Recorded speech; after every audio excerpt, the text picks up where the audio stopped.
আপনি কি কখনো অনুভব করেছেন যে মানুষ আপনাকে দেখে, আপনার সাথে কথা বলে, আপনার সাথে বছরের পর বছর কাটায়, কিন্তু তারপরও আপনাকে সত্যিকার অর্থে বুঝতে পারে না?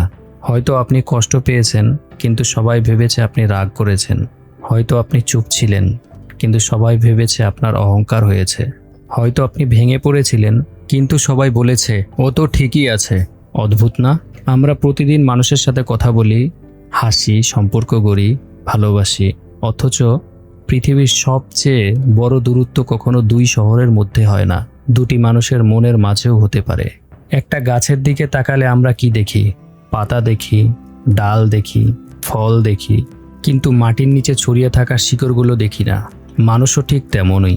আপনি একজন মানুষকে দেখছেন, তার হাসি দেখছেন, তার পোশাক দেখছেন, তার সফলতা দেখছেন, কিন্তু তার ভয়, অনিশ্চয়তা, দুঃখ, একাকিত্ব এইসব কিছুই দেখতে পাচ্ছেন না।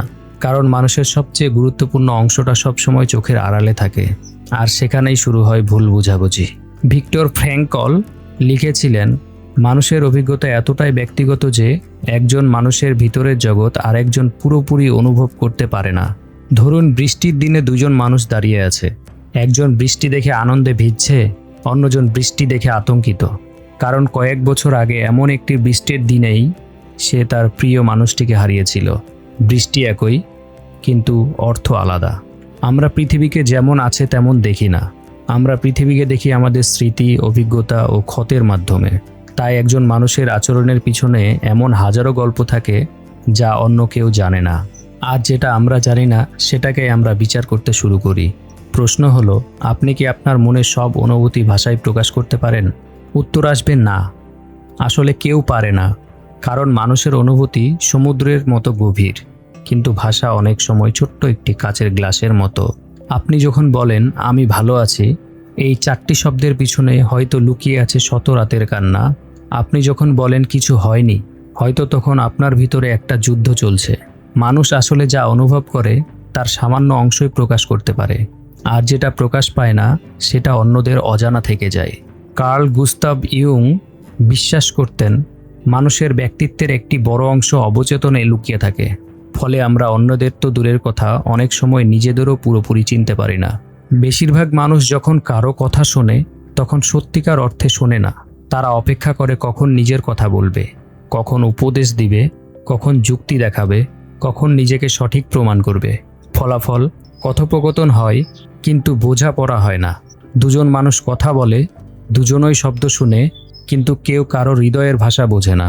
খলিল জিবরান বলেছিলেন, তোমরা একসাথে দাঁড়াও, কিন্তু খুব কাছাকাছি নয়।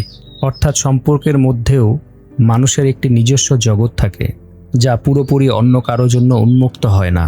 অনেকে মনে করেন একা মানুষ হলো যার পাশে কেউ নেই। আসলে না। সবচেয়ে একা মানুষ সে, যার চারপাশে অনেক মানুষ আছে, কিন্তু তাকে বোঝার মতো একজনও নেই। সে হাসে, কাজ করে, ছবি তোলে, সামাজিক অনুষ্ঠানে যায়, কিন্তু ভেতরে সে অনুভব করে, যদি কেউ একবার আমার মনের ভেতরটা দেখতে পেত। এই আকাঙ্ক্ষা মানুষের সবচেয়ে পুরনো আকাঙ্ক্ষাগুলোর মধ্যে একটি। এখানেই সবচেয়ে বড় প্রশ্ন, যদি কেউ কাউকে পুরোপুরি বুঝতে না পারে, তাহলে সম্পর্কের অর্থ কী? উত্তর হলো, হয়তো আমরা কাউকে শতভাগ বুঝতে পারি না, কিন্তু আমরা চেষ্টা করতে পারি। আর সেই চেষ্টাই হলো ভালোবাসা। কাউকে সম্পূর্ণ বুঝে ফেলার নাম ভালোবাসা নয়, বরং না বুঝেও তার পাশে থাকার নাম ভালোবাসা। তার গল্পটা পুরা না জেনেও তাকে সম্মান করার নাম ভালোবাসা। তার নীরবতার অর্থ না বুঝেও তাকে সময় দেওয়ার নাম ভালোবাসা।